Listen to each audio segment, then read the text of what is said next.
Hello, everyone. Welcome again to our new episode of Discovering Digital Creators. Yeah. Thank you, Noe. Thank you so much for taking the time for this interview. So I would like to learn more about you, about your story, and how you got into digital art. Well, I'm actually from Texas, and I moved to South Korea to teach English. And when I was a teacher here, I would start making these travel videos about life and food here.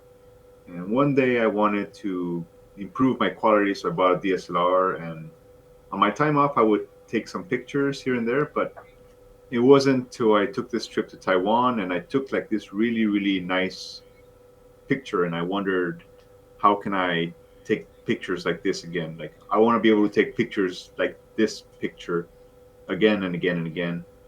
So from there, I pretty much just started teaching myself. I started looking at YouTube and magazines and books, and basically everything I learned self-taught. But it's been over many years. Like I always learn some new technique, and it just kind of adds up until it gets to the point where I am now. That's basically the long story short. Hmm. Cool. So you learned photography on your own, and you experimented with different techniques to kind of like give it your own style. Yeah, even now I'm still experimenting. Like I'm trying to learn new things. It's a little, it's a little hard because in the NFT space, creators want to see you get better and better each time, right? But the thing is, I've been doing this for 10 years, so I did most of my improving during those 10 years, and right now I just have to really, really push myself to learn something that'll make me better. Yes, something that you could potentially also look into is, for example, big artists like Picasso, how they push themselves to the limit because Hmm. they change a bit their style and they progress a bit. So probably that is something that you could look into. Yeah, I'm Um, thinking of doing like more digital 3D stuff. I think it'd be kind of interesting yeah, what I can do. that sounds really really cool. Like and tell me more about the your plans and your current collaborations. Well, some of them are kind of secret, but I have a list of collaborations that I need to complete, and I got four names on there. One of them's a pixel artist, and we're gonna be working really closely on that one. Then I have another collaboration with another photographer, but I haven't really heard from him in a while. I have one collaboration coming, not yet, but we talked about doing some kind of like cyberpunk musical. Like, have you seen The Fifth Element, The the movie? movie, yes, yes. Yeah. So like, there's this part where there's like a space opera by like the Blue Girl singing, and I just imagine something like that, but with like my pictures and her voice. So I think that would be Oh, really cool. yeah, definitely. I And would I would love to check that once this it comes out.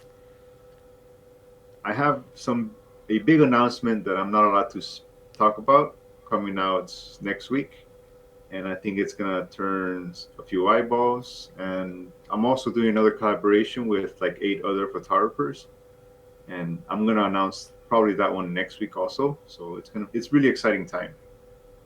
Like I That's haven't really been putting out that many solo pieces.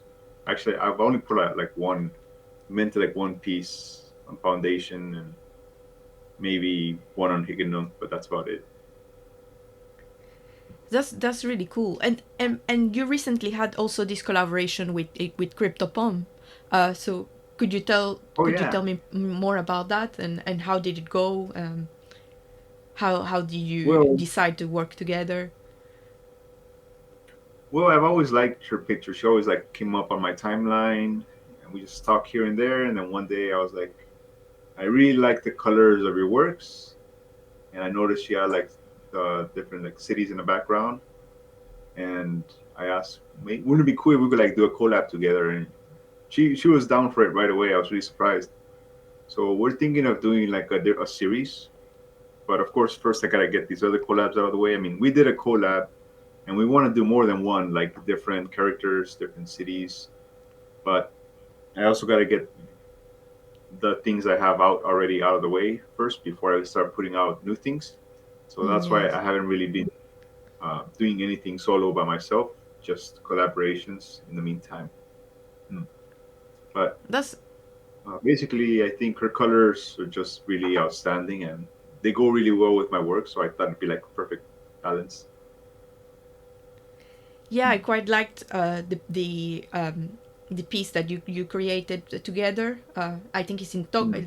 it's in Tokyo, the the mix, right?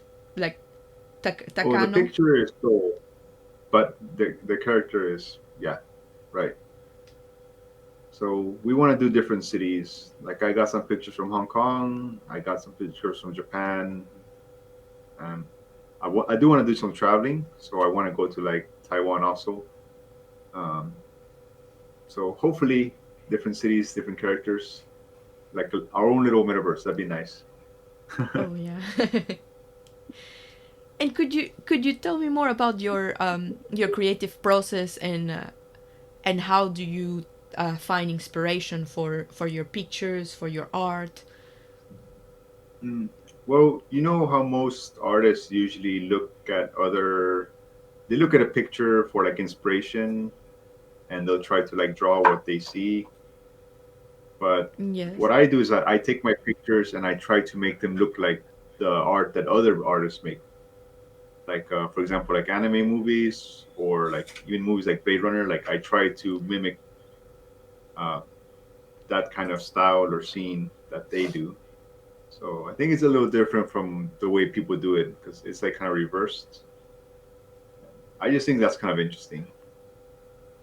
Yeah, definitely. And is video something that you want to explore as well? Now, I started with video, but I ended up doing photography, and video is okay, but I don't think I'm that good at it. I mean, I do time lapses sometimes, but um, I don't know if people like my time lapse work so much. And usually, when I do time lapses, it's like 1 year projects or 3 year projects, and they don't seem to be that popular because like I spend so much time and energy on them, and doesn't really get that much traction. So, kind of go and explore, see what else works better.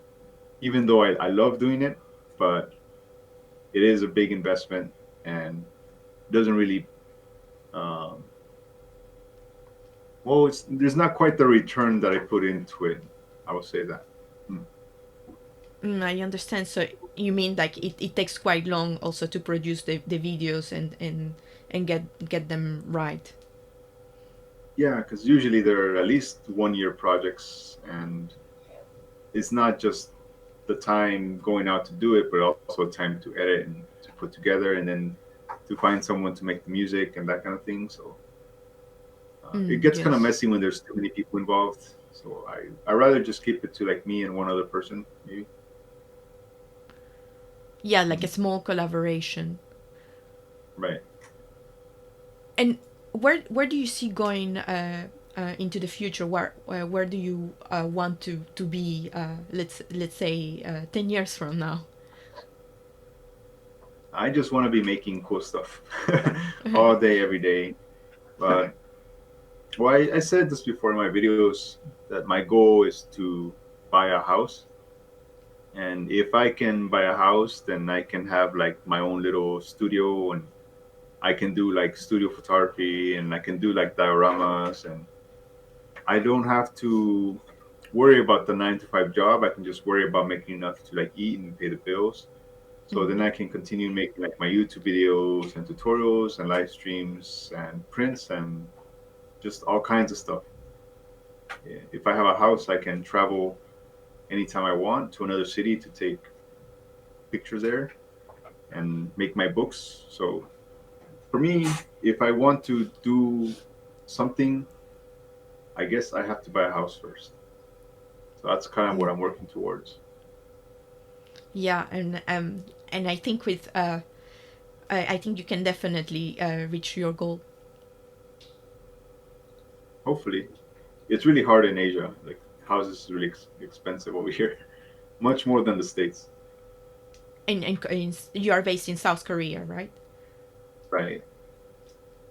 Like in Texas, you buy a house for like $30,000 or something, ridiculously cheap. But here you need at least 600,000 or something. So it almost feels impossible. Yes, quite expensive. And so, do you have any other digital artists or movie directors, photographers that you like and inspire your creative work? Mm, well, I like Mad Dog Jones, and I like I could never say his name right. It's like Ilya. He does like kind of animations. He doesn't do NFTs though, but I always like admire his work very much. And I like Mad Dog Jones' colors, especially like the cityscapes, just really amazing. But besides that, I get most of my inspiration from like movies and videos and animations and even video games. So usually that's where I get my ideas from Mm, that kind of medium. that's really cool. And Matt Dog Jones, for example, as you mentioned, he so he takes pictures and then he creates these artworks. Like, so he based the scenes from from what he sees.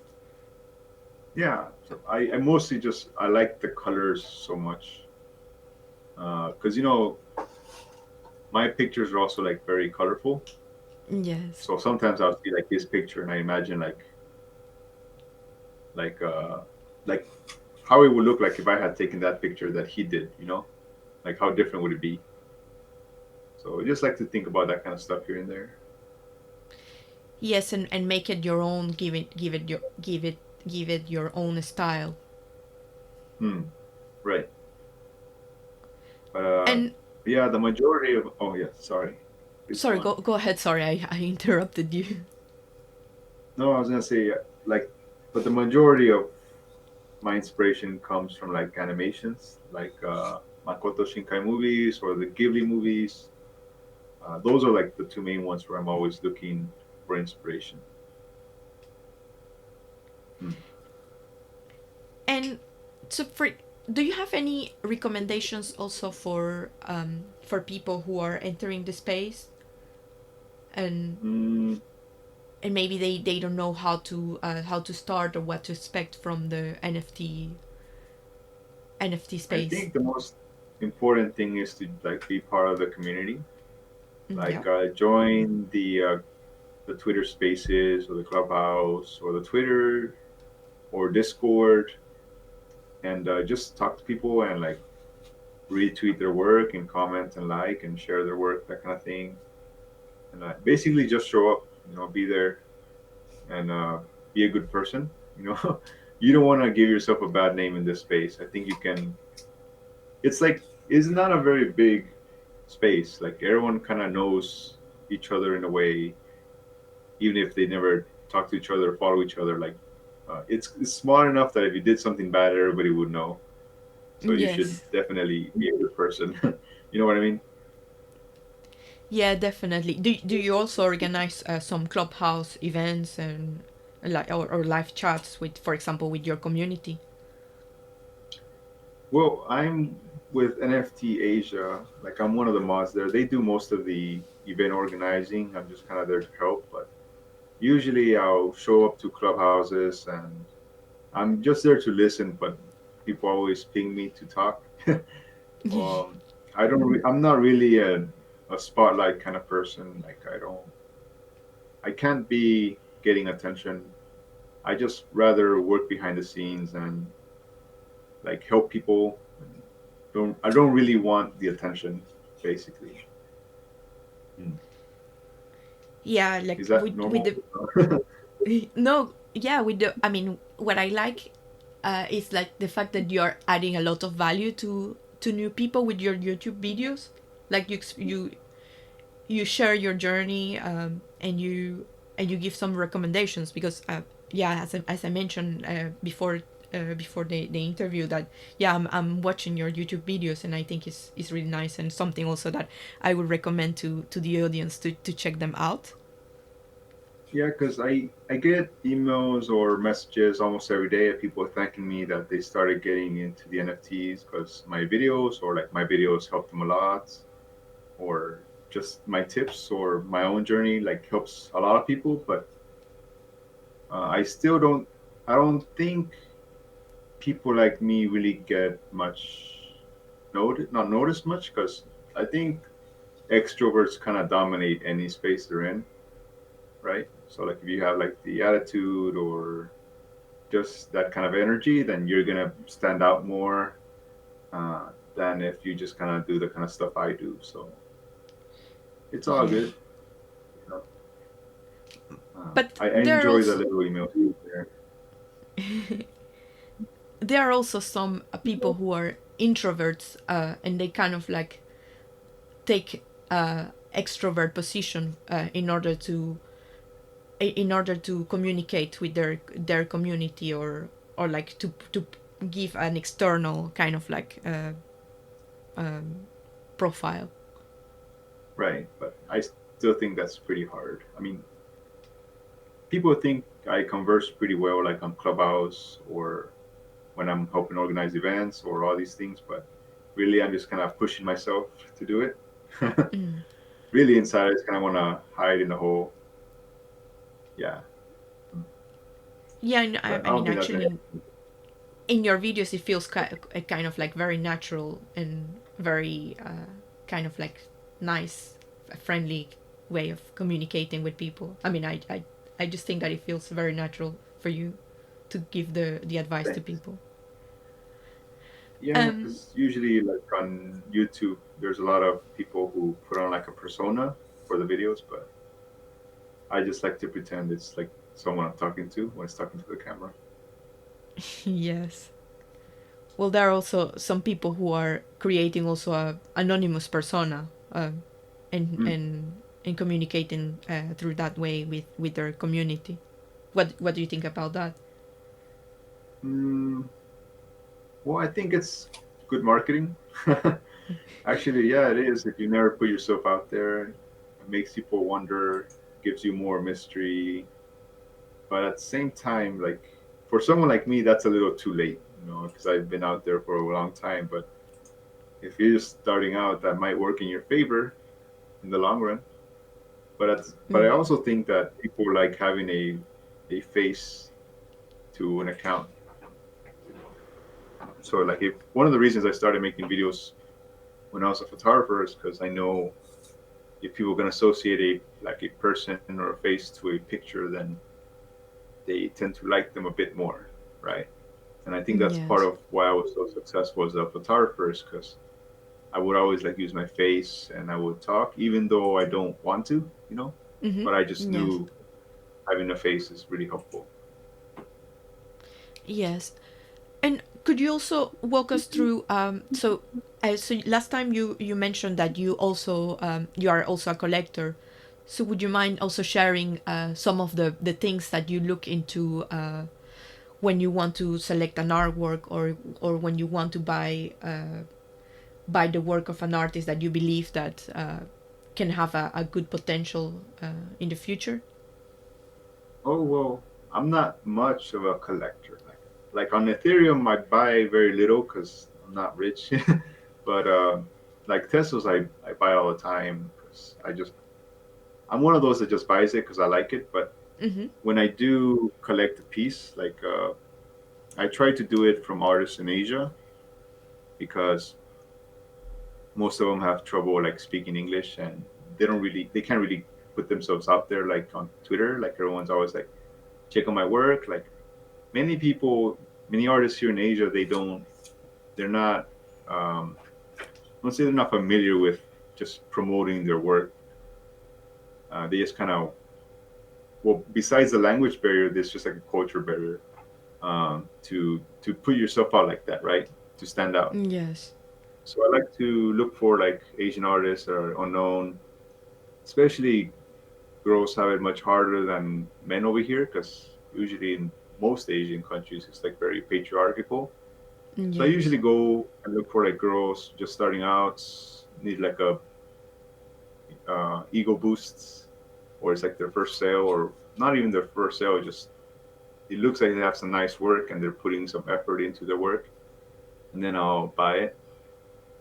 Um, but I'm not like a whale, so I can't really go around buying all the time. I remember one of the clubhouses, one of the collectors said, like, if you can, you don't have to go buying everyone's work to help the community. Like, the way I contribute is mostly through like information. Like, I used to think I could buy one work and I could help one person, but I can also make like a few videos and help like thousands of other people at the same time. Yeah, So definitely. whenever I can, I'll collect a piece if I have enough. But I think my way of helping others is mostly through information. Especially, I make some website with different guides in different languages. That way, they can learn to do things Oh easily. yes, that's really cool. I saw that on one of your videos. It's a project that you also got some volunteers to translate the content of how to mint an NFT in Japanese, in Spanish, in so many different languages. Right. So it was mainly for Asian languages, but we're adding other languages in there just because people like requested it. Mm-hmm. So really, it's a good way to get the community like helping each other, I think. Hmm. That's really nice, and that's really nice positive vibe that you're helping the community to get better. Thank you so Oh, much for the interview, Noe. It was a oh, pleasure that's to it. talk to you. Sure. My pleasure. I really enjoy. Thank you.